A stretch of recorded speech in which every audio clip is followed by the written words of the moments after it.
Hello. I think the biggest thing I've learned this year is that readers have to be creative and open-minded in order to really appreciate the intricacies that artists hide in their works, and that great artists and great readers depend on each other because great authors need great readers to be able to recognize all the details they put into it, because if you're not a great reader, you won't be able to recognize them, and then the author won't even be great because you can't see all that they're doing. And great authors, there's a lot of different kinds of great authors and a lot of characteristics that they have, but I think a big one is to be able to hide deeper meaning behind literary devices, and you can only really delve into those if you reread them and look at them closer than just reading through for plot. And I think in Macbeth, Shakespeare does this a lot with metaphors, and you have to really deconstruct passages in order to see hidden meanings that he has, and they may not really contribute towards the plot, but if you really want to get to know the character and appreciate what the author himself is doing, then it becomes necessary to analyze these things. And so in my journal, we had to analyze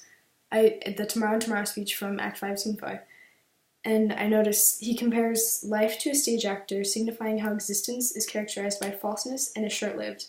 His final metaphor compares life to a tale told by an idiot, and an idiot wouldn't be able to make a meaningful story, and thus life is meaningless. All his metaphors intend to portray a very melancholy, doomed, and actively cynical view on life. And just reading through this once, you'd never be able to pick up something like this,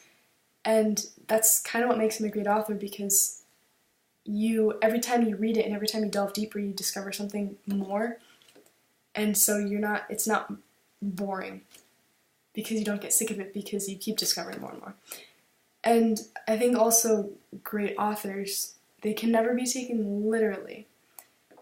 because an author won't they'll never just outright state a big remark about life or theme, because then it wouldn't be art, because to me art is characterized by purposeful ambiguity, and so you'll never be able to understand the meaning outright. You have to take time to analyze it. And when I reread Nabokov, I realized when he said a great author creates a fairy tale, and I think what makes a great author is their ability to make us believe that fairy tale, even like for a second. And in that, readers have to take almost with a grain of salt what they're reading from great authors, because the facts in the novels may not be the outright facts, and you have to look at what the author's saying beyond what they're writing, because like Hemingway, for example, he was just some white guy from Illinois. I don't think he knows much about Cuban fishermen, but that's not what he's trying to portray. He's not trying to accurately give us what it's like to be a Cuban fisherman. He's trying to say something else, and so that's why you can't take him literally, especially because you have to look beyond what he's saying, because it's probably not very accurate, but he's giving a deeper point about life, and that point is basically that struggling through life is important, and it's the struggle itself that what gives us satisfaction. That's what he's saying. He's not really trying to explain the life of a fisherman, even though that's what it might seem like on the surface. And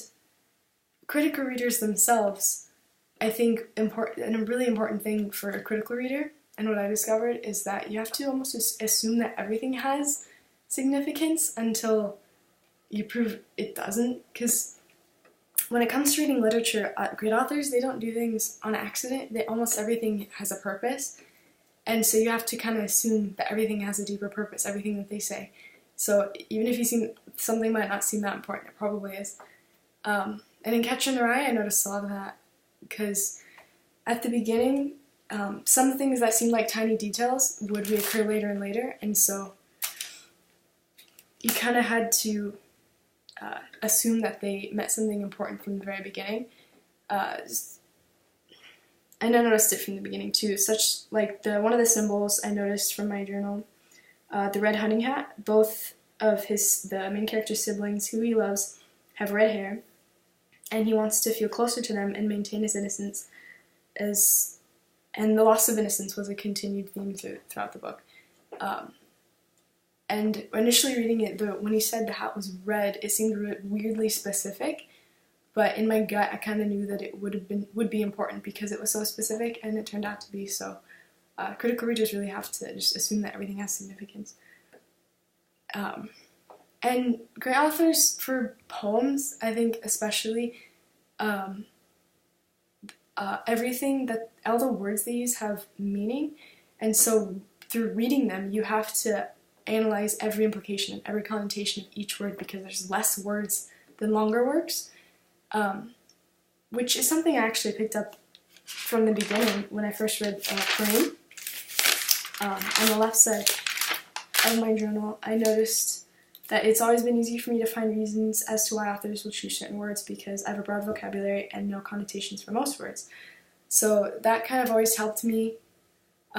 be able to analyze poetry and short stories. But when I reread Perrine, I realized that I had kind of read The Yellow Wallpaper wrong, because he says that there's a right and wrong way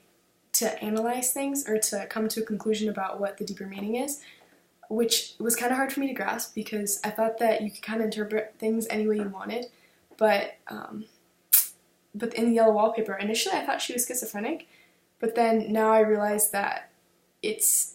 she actually had postpartum depression, and we discussed it, but I now realize that I literally just had a wrong interpretation because I didn't know everything about postpartum depression, so I wasn't able to determine that. And so as a reader, you kind of have to accept that your interpretation might not always be correct, and you just have to keep trying to learn more and more so that you can make more accurate judgments about the deeper meanings behind works. Belinda, you have to read through analyzing each word to at least through the paragraph that we read, because in a lot of character development, they're never going to state outright that character is nice or they're friendly. You have to discover those things through context clues. And in Belinda, we had to give quotes where the main character exemplifies certain characteristics.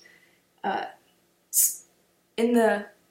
paragraph, he mentions that the author mentions that he went to Oxford, and through that I had to determine that he's educated and smart, because you generally are smart if you go to Oxford, but also you have to discover implications through that, such as that there's a certain pretentiousness due to the name of Oxford, and so the character might feel that he's more important than other people, and that's something that it was not right stated, but you kind of have to interpret it through analyzing the words that he uses. And finally, art has to be viewed with an open mind. That's just a requirement, because it's impossible to look past the text and see the deeper meaning without leaving behind your prejudice that you already have going into it. Because a novel is meant to teach readers something. Like Nabokov, he says that authors are teachers, and that's the first thing he says, because he says teachers, enchanters, and storytellers, but he says teachers first, and I think that's actually really important, because it's easy, like in Misery, when you read Misery, it's easy to fall into the trap of just feeling bad for the guy because he's trying to talk to people and they don't want to talk to him, but the author, he's actually trying to make a different point about the importance of relationships and the coldness of society, and this meaning, it can't be grasped if you just read it with your heart. You have to read it with your spine, like Nabokov says. And so I just think that art is hidden, and there's a correct way to interpret it, but you have to really be able to look past the text and see what's beyond in order to appreciate what great authors have to offer.